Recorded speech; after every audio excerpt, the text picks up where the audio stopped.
ശബരിമലയിൽ തിരക്ക് തുടരുകയാണ്. പക്ഷെ അപ്പോഴും സ്ഥിതിഗതികൾ നിയന്ത്രണ വിധേയമാണ്. നേരത്തെ പറഞ്ഞതുപോലെ 92,222 പേർ ഇന്നലെ ദർശനം നടത്തി മടങ്ങി. അതേസമയം ശബരിമലയിലെ തിരക്ക് നിയന്ത്രണത്തിൽ സ്വമേധയാ സ്വീകരിച്ച ഹർജി ഹൈക്കോടതി ഇന്ന് പരിഗണിക്കുന്നുണ്ട്.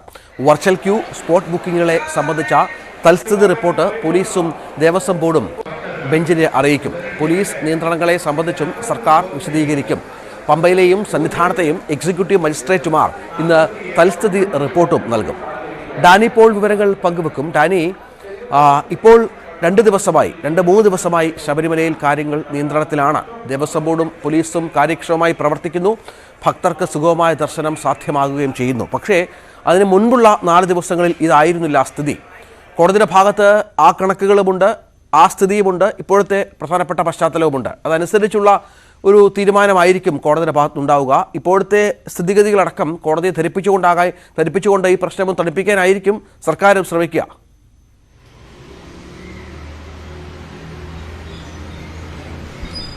തീർച്ചയായും രഞ്ജിത്ത്, അതുതന്നെയായിരിക്കും. രഞ്ജിത്ത് സൂചിപ്പിച്ചതിലൊരു പ്രധാന കാര്യമെന്ന് പറഞ്ഞാൽ കഴിഞ്ഞ 4 ദിവസത്തോളമായി വലിയ രീതിയിലുള്ളൊരു നടപടികൾ ശബരിമലയിൽ വരുന്നു. ഈ അത്രയും ദിവസം തന്നെയും ഹൈക്കോടതിയുടെ കർശനമായൊരു മേൽനോട്ടവും ഇവിടെ ഉണ്ടായിരുന്നു. ഹൈക്കോടതി തുടർച്ചയായി 3 ദിവസം ഈ കേസ് പരിഗണിക്കുന്നു എന്നതാണ്. ഹൈക്കോടതിയുടെ ദേവസ്വം ബെഞ്ച് ഈ കേസ് പരിഗണിക്കുന്നു. പ്രത്യേകിച്ച് നിരവധിയായ പരാതികൾ വരുന്നു. കഴിഞ്ഞ ദിവസങ്ങളിൽ കോടതി പറഞ്ഞത് 300ഓളം പരാതികൾ ഇത് സംബന്ധിച്ച് ലഭിച്ചു എന്നാണ് പറയുന്നത്. ഇമെയിലായി തന്നെയും പല പരാതികൾ ലഭിച്ചു. അതിനു മുൻപ് ഹൈക്കോടതി ചോദിച്ചു, അഭിഭാഷക കമ്മീഷനെ നിയോഗിക്കേണ്ടതുണ്ടോ, എന്താണ് അവിടെ സംഭവിക്കുന്നതെന്ന് കോടതിക്ക് മനസ്സിലാക്കി തരാൻ ആ രീതിയിൽ അഭിഭാഷക കമ്മീഷനെ നിയോഗിക്കണോ, റിപ്പോർട്ട് തേടേണ്ടി വരുമോ, ആ സാഹചര്യമുണ്ടോ എന്നടക്കം കോടതി ചോദിച്ചിരുന്നു. കോടതി എല്ലാ ഘട്ടങ്ങളിലും തന്നെ ഇതിൽ ഇടപെടുന്നു.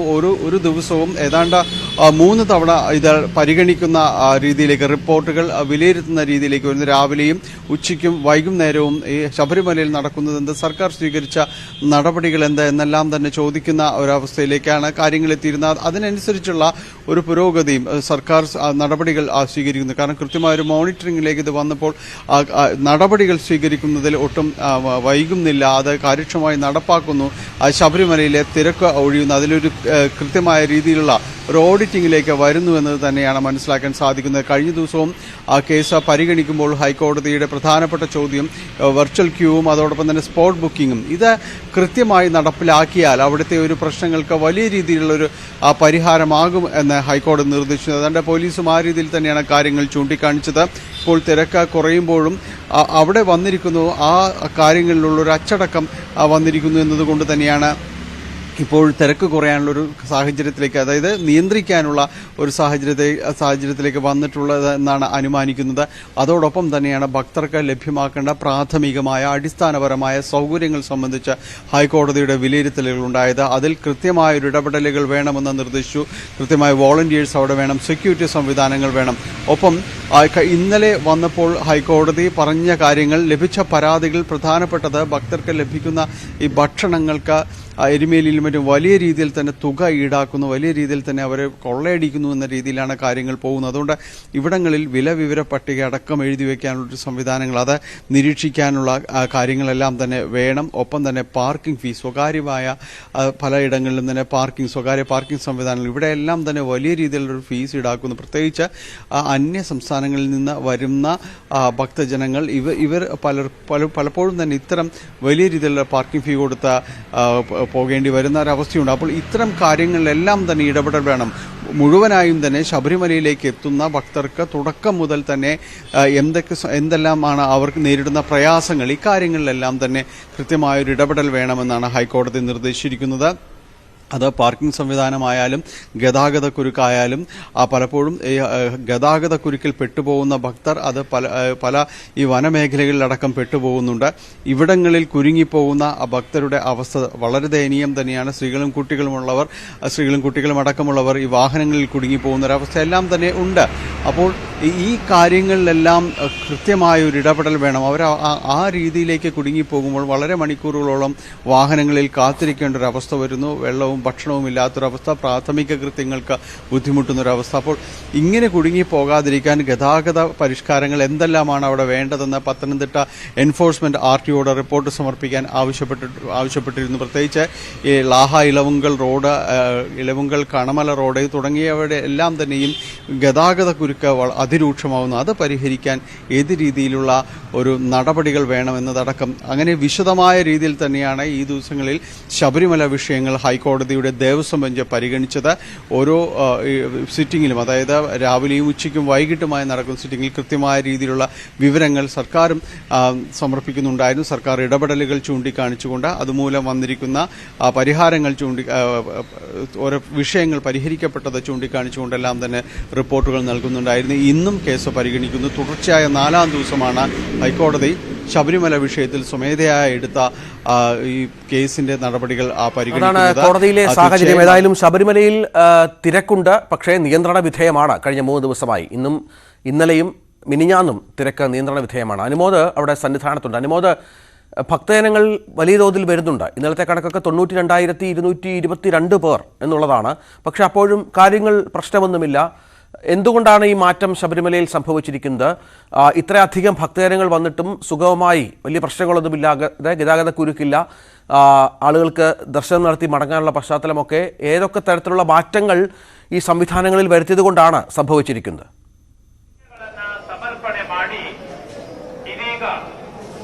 രഞ്ജിത്ത്, കഴിഞ്ഞ 2 ദിവസമായി 90,000-ലധികമാണ് സന്നിധാനത്തെത്തുന്ന അയ്യപ്പന്മാരുടെ എണ്ണം. ഇന്നലെ 92,222, അതിന് മുൻപത്തെ ദിവസം 93,000-ലധികം. ഈ 2 ദിവസവും കാര്യമായ പ്രശ്നങ്ങൾ, അതായത് കഴിഞ്ഞ ആഴ്ച അയ്യപ്പന്മാർക്ക് നേരിടേണ്ടി വന്ന പോലത്തെ പ്രശ്നങ്ങൾ നേരിടേണ്ടി വന്നിട്ടില്ല എന്നതാണ് ഇവിടെ എടുത്തു പറയേണ്ട കാര്യം. പമ്പയിൽ നിന്നും സന്നിധാനത്തേക്ക് മണിക്കൂറുകൾ ക്യൂ നിൽക്കേണ്ട അവസ്ഥ ഇപ്പോഴുണ്ട്. അത് സാധാരണ സന്നിധാനത്ത് ദർശനത്തിനെത്തുന്ന എല്ലാവർക്കും അനുഭവമുള്ള, അല്ലെങ്കിൽ എല്ലാവരും ശീലിച്ചിരുന്ന ഒരു കാര്യമാണ്. ചിലപ്പോൾ 5-6 മണിക്കൂറുകൾക്ക് ക്യൂ നിൽക്കേണ്ടി വരും. നടയടച്ച സമയമാണെങ്കിൽ പ്രത്യേകിച്ചും അതിനല്പം നീളം കൂടും. പമ്പയിൽ നിന്നും ഘട്ടം ഘട്ടമായിട്ടാണ് ഒരുപക്ഷെ കടത്തിവിടുന്നുണ്ടാകുക. അത് സാധാരണയാണ്. ഇവിടെ വ്യത്യാസം വന്നിരിക്കുന്നത് സ്വാഭാവികമായിട്ടും നിലയ്ക്കലിലേക്കും പമ്പയിലേക്കുമുള്ള അയ്യപ്പന്മാരുടെ ഗതാഗത കുരുക്കിന് അല്ലെങ്കിൽ തടസ്സത്തിന് മാറ്റം വന്നു എന്നുള്ളതാണ്.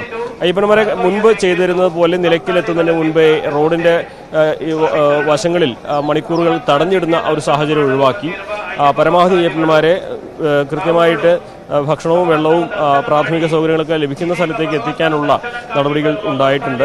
ഇനി ഇതിലപ്പുറത്തേക്കായിട്ട്, അതായത് ഈ വരുന്ന ദിവസങ്ങളിലെ തിരക്ക് മുന്നിൽ കണ്ടുകൊണ്ട് അത്തരത്തിൽ അയ്യപ്പന്മാരെ തടഞ്ഞു നിർത്തേണ്ടി വരികയാണെങ്കിൽ അത് ഏതെല്ലാം മേഖലകളിലാണെന്ന് മനസ്സിലാക്കാനുള്ള നടപടികൾ സ്വീകരിക്കുമെന്നാണ് ഇന്നലെ മന്ത്രി കെ രാധാകൃഷ്ണൻ പറഞ്ഞത്. അതായത് എരുമേലിക്കും അതുപോലെ നിലയ്ക്കലിനും ഇടയിൽ, അതേപോലെ തന്നെ ഈ മേഖലയിൽ വനമേഖലയോട് ചേർന്ന് പാർക്കിംഗ് സൗകര്യവും ഭക്ഷണവും വെള്ളവും കിട്ടാനുള്ള സൗകര്യങ്ങൾ എവിടെയെല്ലാമാണെന്ന് മനസ്സിലാക്കി അത്തരത്തിലുള്ള തീരുമാനമെടുക്കൂ എന്നുള്ളൊരു നിർദ്ദേശം, അങ്ങനെ ഒരു ആലോചന മന്ത്രിയുടെ ഭാഗത്തുനിന്നും ഉണ്ടായിട്ടുണ്ട്. സ്വാഭാവികമായിട്ടും ഇത് ഭക്തരെ സംബന്ധിച്ച് ആശ്വാസം നൽകുന്ന ഒരു കാര്യമാണ്. രണ്ടാമതായിട്ട് 18-ാം പടിയിലൂടെ കടത്തി വിടുന്നവരുടെ എണ്ണം കഴിഞ്ഞ 2 ദിവസവും നിമിഷത്തിൽ 70-നും 80-നും ഇടയിലായിട്ട് ഉണ്ട്. അതായത് ഒരു മണിക്കൂറിൽ 4,000. അത് സാമാന്യം നല്ല വേഗത തന്നെയാണുള്ളത്. അപ്പോൾ ആ തരത്തിൽ ആ വേഗത്തിൽ അയ്യപ്പന്മാരെ കടത്തിവിടുകയാണെങ്കിൽ വലിയ താമസമില്ലാതെ, വലിയ ബുദ്ധിമുട്ടില്ലാതെ അയ്യപ്പന്മാർക്ക് ദർശനം നടത്താനുള്ള ഒരു സാഹചര്യമുണ്ട്. അതോടൊപ്പം തന്നെ കൂടുതൽ സമയം അയ്യപ്പന്മാർ ഇവിടെ ചെലവഴിക്കുന്നതിനോട് ദേവസ്വം ബോർഡിന് അത് അങ്ങനെ ചെയ്യുന്നത് മറ്റുള്ളവർക്ക് ബുദ്ധിമുട്ടാകുമെന്നൊരു സന്ദേശം നൽകുന്നുണ്ട്. അതായത് വരിക, ദർശനം നടത്തുക, അഭിഷേകം നടത്തുക, പരമാവധി വേഗത്തിൽ മടങ്ങിപ്പോവുക. കൂടുതൽ സമയം ഇവിടെ തമ്പടിക്കുമ്പോൾ മറ്റുള്ളവർക്ക് അത് അവരുടെ സൗകര്യം കൂടി നമ്മൾ ഇല്ലാതാക്കുന്ന ഒരു സാഹചര്യം ഉണ്ടാക്കും. അപ്പോൾ അങ്ങനെയുള്ള കാര്യങ്ങൾ ഇല്ലാതെയാക്കാൻ, കുറയ്ക്കാനുള്ള നടപടികളും നിർദ്ദേശങ്ങളും ദേവസ്വം ബോർഡിന്റെ ഭാഗത്തുനിന്നും ഉണ്ടാകുന്നുണ്ട്. ഇതുതന്നെയാണെങ്കിൽ ഇന്ന് 81,000-ലധികം പേര് ഇതിനോടകം ഇന്ന് നേരത്തെ തന്നെ ദർശനത്തിനായിട്ട് ബുക്ക് ചെയ്തിട്ടുണ്ട് എന്നാണ് പോലീസ് പറയുന്നത്. അതുകൊണ്ട് നമ്മൾ അതിലൊരു 10,000-അധികം പേരാണ്, 90,000-ലധികം പേര് ഇന്നും വരും എന്ന് തന്നെയാണ് കണക്ക് കൂട്ടുന്നത്. കാരണം നേരത്തെ വെർച്വൽ ബുക്കിങ്ങിന് പുറമെ സ്പോട്ട് ബുക്കിംഗ് വരും. ഇതൊന്നും ബുക്ക് ചെയ്ത് സത്രം വഴിയും മറ്റും വരും. അതോടൊപ്പം തന്നെ കുട്ടികൾ, പ്രായമായവർ, ഈ കുട്ടികളുടെ കണക്ക് ഒരുപക്ഷെ വെർച്വൽ ക്യൂവിൽ നേരത്തെ ബുക്ക് ചെയ്യുമ്പോൾ അത് കൃത്യമായി ഉണ്ടാകണമെന്നില്ല. അപ്പോൾ അതെല്ലാം കണക്കൂട്ടുമ്പോൾ ഒരു 10,000-ന് മുകളിൽ ആളുകൾ ഇന്നും വരും എന്നുള്ള കണക്കൂട്ടൽ തന്നെയാണ് അധികൃതരുള്ളത്. കഴിഞ്ഞ ദിവസങ്ങളിൽ ഉണ്ടായതുപോലെ കൃത്യമായ മൂവ്മെൻറ്റ് പമ്പ മുതൽ സന്നിധാനം വരെ നൽകി. ഇടയ്ക്ക് കാത്തു നിൽക്കേണ്ടി വരും എന്നുള്ള കാര്യത്തിൽ സംശയമൊന്നും വേണ്ട. പക്ഷെ അത് മുൻപുണ്ടായിരുന്നത് അവിടെയാണ് ഒരു പ്രധാനപ്പെട്ട സംശയം വരുന്നത്. മറ്റൊന്നുമല്ല, ഈ സർക്കാർ ദേവസ്വം ബോർഡൊക്കെ കഴിഞ്ഞ ദിവസങ്ങളിൽ കൂടിയ ഓൺലൈൻ മീറ്റിങ്ങിലൊക്കെ തീരുമാനിച്ചത് 80,000-ൽ താഴെ ഭക്തരെ, പരമാവധി 80,000 വരെ ഭക്തരെ എത്തിച്ചാൽ മാത്രമേ ഈ പ്രശ്നത്തിന് പരിഹാരമാകൂ എന്നുള്ളതായിരുന്നു. അവിടെയാണ് ഈ 92,222 പേർ അടക്കം ദർശനം നടത്തിയിട്ടും യാതൊരു പ്രശ്നവുമില്ലാതെ സുഗമമായി ഭക്തർക്ക് അയ്യനെ കണ്ട് മടങ്ങാൻ സാധിക്കുന്നത്. ഗതാഗതക്കുരുക്ക് നിലയ്ക്കലില്ല, പമ്പയിൽ വലിയ പ്രശ്നമില്ല. അപ്പോൾ നമ്മൾ മനസ്സിലാക്കേണ്ടത് ഈ തിരക്ക് വലിയ തോതിൽ സംഭവിച്ചത് ഇത്തരം ഇപ്പോൾ സ്വീകരിച്ചിരുന്ന നടപടികളുടെ അപര്യാപ്തത കൊണ്ടാണ്. നേരത്തെ തന്നെ ഇത്തരം തിരക്കുകൾ മുൻകൂട്ടി കണ്ട് കൃത്യമായ കാര്യങ്ങൾ ചെയ്തിരുന്നുവെങ്കിൽ കഴിഞ്ഞ ദിവസങ്ങളിൽ ഭക്തർക്കുണ്ടായ അസൗകര്യം ഒഴിവാക്കാമായിരുന്നു. അത് വളരെ കൃത്യമാണ്, സർക്കാർ എന്തൊക്കെ പറഞ്ഞാലും.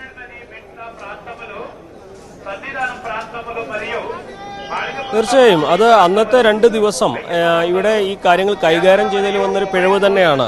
അന്നത്തെ ദിവസം 18-ാം പടിയിലൂടെ കയറിയത് ഒരു നിമിഷം പരമാവധി 40-നും 50-നും ഇടയിലുള്ള അയ്യപ്പന്മാർ മാത്രമാണെന്നാണ് കണക്കുകൾ പറയുന്നത്.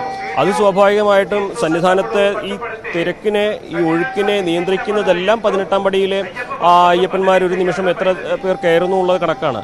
അന്ന് അത് വളരെ അല്പം മന്ദഗതിയിലായിരുന്നു. ഇതിന് കൃത്യമായ കാരണം പറയുന്നത് ചെറിയ കുട്ടികളും പ്രായമായവരും ഒക്കെ വരുമ്പോൾ വളരെ വേഗത്തിൽ സാധാരണ ഒരു അയ്യപ്പനെ പിടിച്ചു കയറ്റുന്ന പോലെ പിടിച്ചു കയറ്റാനാവില്ല. അവർക്കത് ദേഹത്തിന് വേദന ഉണ്ടാകും, ബുദ്ധിമുട്ടുണ്ടാകും. അപ്പോൾ അതിൻ്റെതായ സമയമെടുക്കും. ഒരുപക്ഷെ ആ ദിവസം കൈകാര്യം ചെയ്തതിൽ വന്ന ഒരു അപര്യാപ്തത. രണ്ടാമതായിട്ട് അയ്യപ്പന്മാരെ മണിക്കൂറുകൾ എവിടെയെങ്കിലുമൊക്കെ പിടിച്ചിടുമ്പോൾ, അവർ തടഞ്ഞു വെക്കുമ്പോൾ അവർക്ക് ആവശ്യമായ മതിയായ വിശ്രമം, അതായത് കുടിവെള്ളമോ ലഘുഭക്ഷണമോ പ്രാഥമിക കാര്യങ്ങൾക്കുള്ള സൗകര്യമോ ഒക്കെ ഒരുക്കുന്ന ഇടങ്ങളിലാവണം എന്നൊരു നിർബന്ധമുണ്ട്. അതും ആ ദിവസങ്ങളിൽ എത്രമാത്രം പാലിക്കപ്പെട്ടു എന്നുള്ളൊരു രണ്ടാമത്തെ ചോദ്യമാണ്. മൂന്നാമതായിട്ട് ഏറ്റവും പ്രധാനപ്പെട്ടതായിട്ട് സന്നിധാനത്ത് എത്ര തിരക്ക് വന്നാലും പമ്പ മുതൽ സന്നിധാനം വരെ വരി നിൽക്കുന്നതിൽ അയ്യപ്പന്മാർക്ക് മുൻപേ പരിചയമുണ്ട്. അവർക്കറിയാം പമ്പ മുതൽ സന്നിധാനം വരെ കാത്തു നിൽക്കേണ്ടി വരും എന്നുള്ളത്.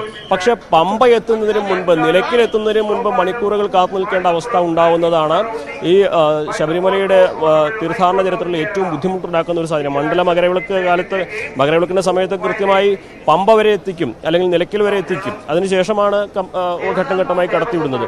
ഇത് അതിനും മുൻപ് തടഞ്ഞു വെക്കുന്ന ഒരു സാഹചര്യം ഉണ്ടാവുകയാണ് അന്ന് ഏറ്റവും കൂടുതൽ ദുരിതമുണ്ടാക്കിയത്. ആ ദുരിതമാണ് യഥാർത്ഥത്തിൽ സത്യത്തിൽ ശബരിമലയുടെ ഈ ഒരു തീർത്ഥാടന കാലത്തിൽ ഏറ്റവും വലിയ വിവാദങ്ങൾക്ക് വഴിയൊരുക്കിയത്. അയ്യപ്പന്മാരെ ബസ്സിൽ പിടിച്ചു കയറ്റി മണിക്കൂറുകളോളം കാത്തു നിർത്തുക. ആ ബസ് ആളുകൾ നിറഞ്ഞ് 60, 70, 50 പേർക്ക് യാത്ര ചെയ്യാൻ കഴിയുന്ന ബസ്സിൽ 100, 120 പേര് കയറി വണ്ടി പുറപ്പെടാതെ മണിക്കൂറുകൾ കാത്തു നിൽക്കേണ്ട അവസ്ഥ.